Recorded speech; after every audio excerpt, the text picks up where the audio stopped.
Žinai, atsikėliau šiandieną, galvoju, kaip gerai, kai jautiesi gerai. Tiesiog atrodo, kad nieko pradirbti nereikia, nieko taisyti, tu tiesiog jautiesi gerai ir gali pradėti gyventi normaliai. Bet ką daryti tiem žmonėm, kurie sėdi va taip nevalyvai, siubuoja į šonus, nagus graužia, plaukus raunasi. Ir niekas jų nesupranta. Jums geriausiu atveju nuėjus pas daktarą išrašys vaistų.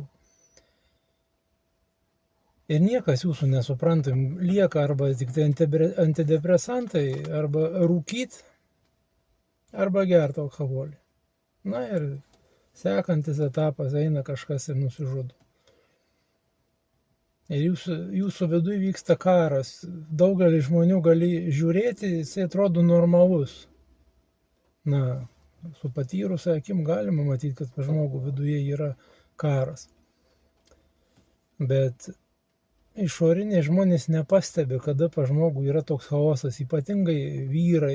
Vyrams nuo kūdikio vaikui mažam, sakykime, neleido rodyti emocijų daugeliu. Prie 40 metų daugelis insultų, infarktų, daug kas žino tokį dalyką, ne?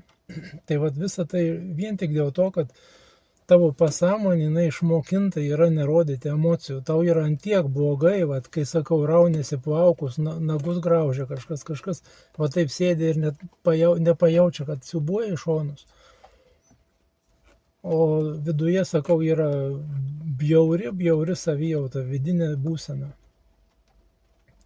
Tai vat vyrui neleido jausti savo jausmų ir jisai atrodo norėtų kaukti, norėtų ašaros, bet jos nebėga, nes jam neįmanoma jų paleisti, nes yra užblokuotos emocijos.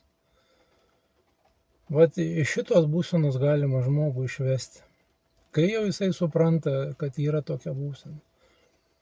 Galima vadinti tai hipnoterapijos būdu arba darbo su pasąmonė būdu, tą galima sutvarkyti. Bet turi žmogus jau pats prie būti liepto galo, kaip sakant, suprasti, kad čia jo yra vidinės programos.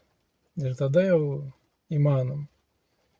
Kol pats neperlipęs, kol viskas zajebys, aš ten kitriausias, tai tau ten nieks nepadės. Tada lieka va tik tai alkoholis arba antidepresantai.